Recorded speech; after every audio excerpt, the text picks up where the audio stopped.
Hello, my name is Borbála Papp and I live in Budapest, Hungary. I've been a teacher in Budapest school for 4 years now.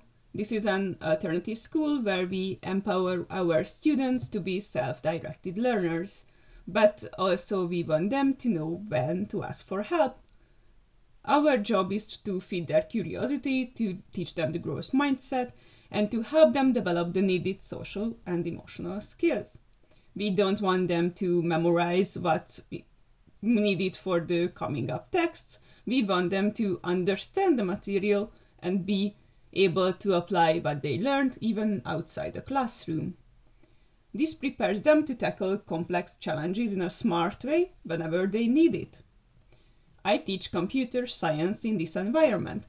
I teach in mixed groups and I teach in kindergarten as well.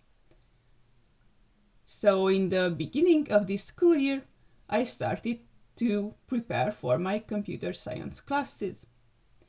My goal is to get my students know the tech and IT world. I am well aware that not everybody will be a coder or a programmer or a software engineer, so I really did not want to only focus on coding itself. So what should I do? I came up with the idea to do a class where we focus on different parts of the IT and tech world every other week. For some weeks, we ventured into the world of hardware. We took apart used laptops and phones and other electronic devices. We get to know each part of it and what's responsible for what. For other weeks, we ventured into software.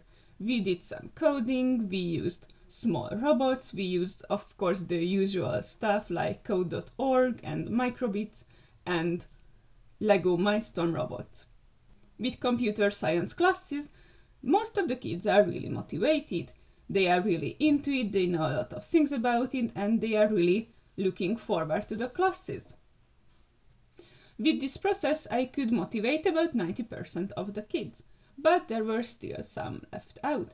I really wanted to find an area where they could feel motivated as well. So I take a look into what interests they really liked, and they were girls, they really liked drawing and fashion, so we came up with the idea to do 3D printed jewelries. They had to design 2D images, then we turn these in Tinkercad into 3D images and we will print it out with a 3D printer.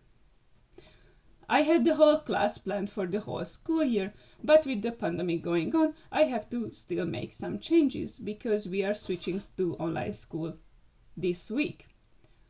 I have to give up on the hardware part, but I think I have some plans, for example, inviting guest speakers from all over the world to show us what they do in the tech world. Thank you really much for listening to my speech and have a nice day.